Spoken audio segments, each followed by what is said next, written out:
Assalamualaikum warahmatullahi wabarakatuh. Waalaikumsalam warahmatullahi wabarakatuh. Apa kabarnya hari ini? Alhamdulillah luar biasa.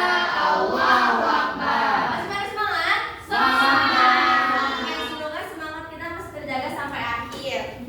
Sebelum kita memulai kesempatan atau pembelajaran hari ini, alhamdulillah kita berdoa terlebih dahulu. Ketua kelas boleh tolong dipimpin. Boleh Ibu, teman-teman langkah baiknya kita berdoa sebelum mulai pembelajaran. Berdoa dimulai. Amin. Berdoa selesai. Oke, terima kasih ya Jaya sudah berdoa. Sebelumnya juga Ibu menghimbau untuk di meja hanya ada tersisa alat tulis dan seperti pensel dan juga buku. Alat komunikasinya tolong dimasukkan dulu ke dalam tas agar pembelajaran hari ini bisa berjalan dengan kondusif. Oke teman-teman? Oke, Bu. Oke, kita absensi dulu ya. Renata hadir? Hadir. Kuina? Hadir. Nisa Kaila? Hadir. Naya? Ada tidak hadir hari ini? Yosef, Bu. Yosef. Selamat. Yosef Bella. Ya. Sama Herlambang. Apa? Herlambang. Herlambang. Memang ya dari kemarin Herlambang sakit teman-teman. Didoakan teman kita yang sedang sakit semoga diberikan kesembuhan ya.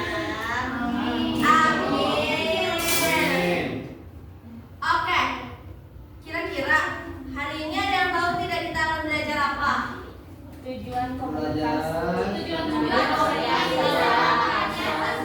Oke, karena minggu kemarin masih ada yang ingat kita belajar apa? Definisi dan macam-macam komunikasi. Oke, betul. Kemarin udah belajar definisi dan macam-macam. Hari ini kita akan belajar tujuan. Sebelumnya, Ibu akan membacakan tujuan dari pembelajaran hari ini. Diharapkan peserta didik mampu untuk menjelaskan tujuan dari komunikasi dalam pekerjaan sosial. Lalu peserta didik mampu untuk mengidentifikasi minimalnya 2 tujuan komunikasi dalam pekerjaan sosial. Dan yang terakhir, peserta didik mampu untuk menyampaikan pendapatnya mengenai pentingnya komunikasi dalam pelayanan sosial. Sudah siap hari ini? Siap. Let's go. Sebelumnya ada pretest. Wah, ada apa tadi? Kira-kira lagi apa hari depan ini? Ngobrol. Lagi ngobrol. Ceritanya, ibu yang pakai baju pink ini adalah pekerja sosial. Dan teteh yang nggak pakai kerudung ini adalah klien. Tapi kira-kira dari video yang tadi ini efektif tidak menurut teman-teman? Tidak. Kenapa? Karena kliennya bete. Kliennya bete. Gak nyaman, diem ya, tidak memberikan umpan balik. Pekerja sosialnya masih terus bertanya ya kan? Iya. Ya, berarti tidak efektif ya? Asik sendiri. Ya sih, jangan ya. Nah, kira-kira menurut kalian kalau misalnya kondisinya seperti ini, apa sih harus dilakukan? Harus merasa nyaman. Terus apa lagi? Oke, berarti di sini sikap empati berarti di sini harus adanya building trust terlebih dahulu ya. Jangan sekonyong-konyong langsung bertanya. Awet juga klien kalau ditodong-todong pertanyaan. Senyum ya terakhirnya. Jangan maksakan, Bu. Jangan maksakan kalau kata orang Sunda, betul. Nah, jadi tujuan dari komunikasi dalam layanan sosial ini ternyata dibagi menjadi 2. Yang pertama ada tujuan utama dan yang kedua ada tujuan dalam praktek. Tujuan utama ini adalah membantu proses pertolongan atau interpersonal. Nah, interpersonal ini ternyata penting. Nah, gunanya apa? Yang seperti tadi yang diberikan oleh Rismaneta, building trust, membuat nyaman agar apa? Klien merasa didengar, klien merasa dipahami. Karena klien yang datang ke dalam pertemuan atau dengan pekerja sosial itu pasti akan membawa kepribadiannya masing-masing. Jadi, klien itu bisa dikatakan adalah pribadi yang unik. Lalu yang kedua ada menyampaikan informasi ke lembaga terkait. Ini gunanya apa? Karena teman-teman, kalau misalnya kita datang ke pekerja sosial, ketika kita membutuhkan professional need help atau perbantuan yang lebih profesional lagi, pastinya pekerja sosial akan membantu klien untuk menyalurkan atau menghubungkan dengan tenaga profesional yang ada, seperti apa misalnya ke Dinsos atau misalnya butuh aduan ke pihak berwajib seperti polisi, itu bisa. Lalu untuk tujuan dalam prakteknya adalah yang pertama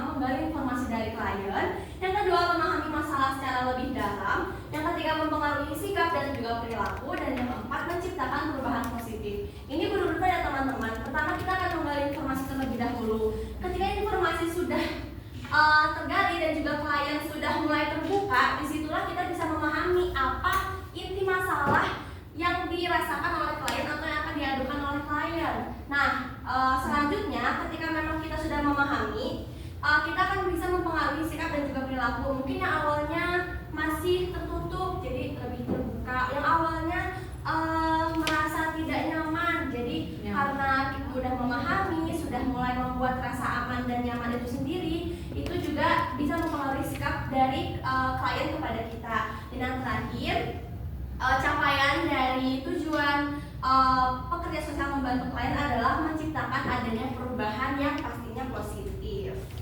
Oke, nah di sini kan kita akan eksplorasi masalah, nanti akan dibagi menjadi 2 kelompok, akan dibagikan LKPD. Tapi sebelumnya, nih ada satu study case atau eksplorasi masalah. Katanya ada seorang siswa datang ke ruang konseling di sekolah. Ternyata pas pada saat datang dia itu murung dan kurang bersemangat. Saat diajak bicara, ia hanya bisa menjawab singkat dan cenderung menghindari kontak mata. Setelah beberapa saat diketahui bahwa siswa tersebut merasa tidak nyaman di rumah. Ternyata ada masalah di rumah karena sering dimarahi oleh orang tuanya. Nah, tapi di sini masalahnya adalah siswa tersebut masih sulit untuk menceritakan masalahnya secara terbuka kepada pekerja sosial.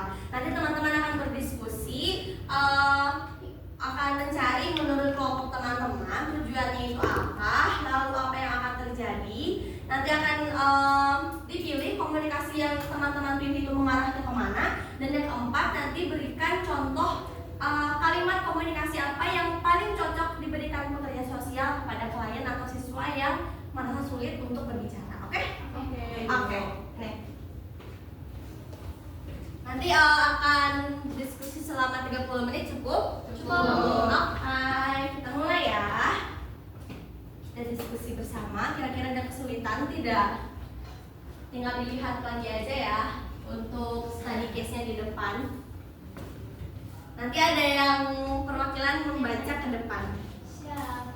Gimana tak? Kelompok 1. Enggak, Mia katanya. Oh iya. Iya. Aman?